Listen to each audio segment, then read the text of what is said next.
വടകര മേമുണ്ടയിൽ പൂട്ടിയിട്ട വീട്ടിൽ കവർച്ച. ലക്ഷങ്ങൾ വിലയുള്ള ആഡംബര വാഹനങ്ങളും CCTV ഹാർഡ് ഡിസ്കും കവർന്നു. പിന്നിൽ വീടുമായി അടുത്ത ബന്ധമുള്ള വ്യക്തിയെന്ന് സംശയം. മേമുണ്ട പേപ്പത്തൂർ ഉസ്മാന്റെ വീട്ടിലാണ് കവർച്ച നടന്നത്. ഇന്നലെ വീട്ടുകാർ ഇല്ലാതിരുന്ന സമയം നോക്കിയാണ് വൻ കവർച്ച നടന്നത്. വീട്ടിൽ ഇന്ന് രാവിലെ വീട്ടുകാർ തിരിച്ചെത്തിയപ്പോഴാണ് മുൻവശത്തെ വാതിൽ തുറന്നു കിടക്കുന്നതായി കണ്ടത്. തുടർന്ന് നടത്തിയ പരിശോധനയിലാണ് Harley Davidson bike, Activa, scooty, access എന്നീ ഇരുചക്ര വാഹനങ്ങൾ കവർച്ച ചെയ്യപ്പെട്ടതായി കണ്ടെത്തിയത്. വീടിനുള്ളിലെ ലോക്കറിൽ സൂക്ഷിച്ചിരുന്ന ചാവികളെടുത്താണ് കള്ളന്മാർ വാഹനങ്ങൾ കടത്തിക്കൊണ്ടുപോയത്.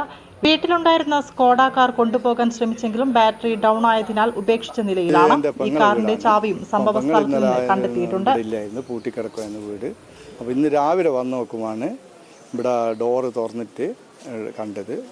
അപ്പോൾ ഇവിടുത്തെ BMW വണ്ടിയും കാണുന്നില്ല. പിന്നെ മറ്റേ വണ്ടി ഹാർലി ഉള്ളിലുള്ള വണ്ടിയായിരുന്നു, അതും കാണുന്നില്ല. സ്കൂട്ടി ഉണ്ട്, ആക്റ്റീവ, എക്സസ്, അതും പോയിട്ടുണ്ട്. ഇതെല്ലാം ലോക്കറിൽ നിന്ന് ചാവി എടുത്തിട്ടാണ് ഇതെല്ലാം ഉപയോഗിച്ച്. മറ്റൊരു വണ്ടി സ്പോഡ ഇവിടെ ഉണ്ടായിരുന്നു, അതിൻ്റെ ചാവി ഇട്ട് നോക്കുമ്പോൾ അത് ബാറ്ററി ഇല്ലാത്തതുകൊണ്ട് അത് ഷാർട്ടായിട്ടില്ല, അത് ഇവിടെ തന്നെ ഉണ്ട്, ചാവി അതിനുണ്ട്. ബാക്കിയെല്ലാം ചാവി ഉപയോഗിച്ചിട്ടാണ് സംഗതി ചെയ്തത്. എല്ലാം ഒരു അറിയുന്ന ആളെ പോലെയാണ് സംഭവം ചെയ്ത് കാണുന്നത്.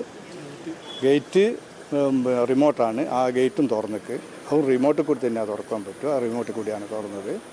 അങ്ങനെയൊക്കെയാണ് ഇവിടെ സംഭവിച്ചത്. CCTV മൊത്തമായിട്ട് അത് ഹാർഡ് ഡിസ്കൊക്കെ അവരെടുത്ത് പോയി. അപ്പോൾ അതുകളൊന്നും മനസ്സിലാകുന്നില്ല. അടുത്ത TV കണ്ടു നോക്കുമ്പോൾ എന്തോ ഒരു ആൾ ഇങ്ങനെ വ്യക്തമല്ല, ഒരു ഇങ്ങനെ ചാടി കയറുന്ന ഒരു ഇത് കണ്ടിട്ടുണ്ട്. അതായത് ഇവിടെയുള്ളൊരു ജോലിക്കാരനുണ്ടായിരുന്നു, കുതിരേനെല്ലാം നോക്കുന്നത്. അവൻ പറഞ്ഞതെന്ന് വെച്ചാൽ ഒരു ജീൻസ് പാൻറ്റും വെള്ള ഷർട്ടും ഷൂ ഉപയോഗിച്ച ഒരാളാണ്. ഒരു വെള്ള ഇനോവയിലാണ് ഇവിടെ വന്നത്. അത് രാത്രി വന്നു. അവൻ വിചാരിച്ച് എൻ്റെ മരുവളം ഭർത്താവ് വരുത്തുന്നുണ്ട് ഇവിടെ, അപ്പം വണ്ടി അങ്ങോട്ടും ഇങ്ങോട്ടും കൈമാറും. അവൻ വിചാരിച്ച് അങ്ങനെയാണെന്ന്. അതുകൊണ്ട് അവനൊന്നും പറഞ്ഞില്ല. അതാണ് സംഭവം ഉണ്ടായത്. ഇന്ന് രാവിലെ പെങ്ങൾ വന്നപ്പോഴാണ് സംഭവം അറിയുന്നത്. ഡോറ് തുറക്കുമ്പോൾ ഡോറ് ഓപ്പൺ ആയിപ്പോയി. അങ്ങനെ ഡോറ്